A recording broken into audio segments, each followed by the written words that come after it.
Good evening mga guys. Ayan, kami naghihiwa na nga pala ng bawang, luya at sibuyas para bukas. At Nice. ako naman ay naghihimay dyan ng tinapa.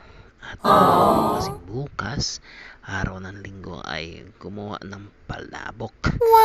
Yes, tama po ang inyong rinig. Palabok na masarap. Yummy, yummy. At habang ako'y naghihimay ng mga tinapa, ang akin namang mga kalapit ay ang aking doggy at ang aking cat ay nangihingi ng mga miss. Kaya bukas may luto akong palabok. Morning! Sa mga nais dyan walk in, punta kayo.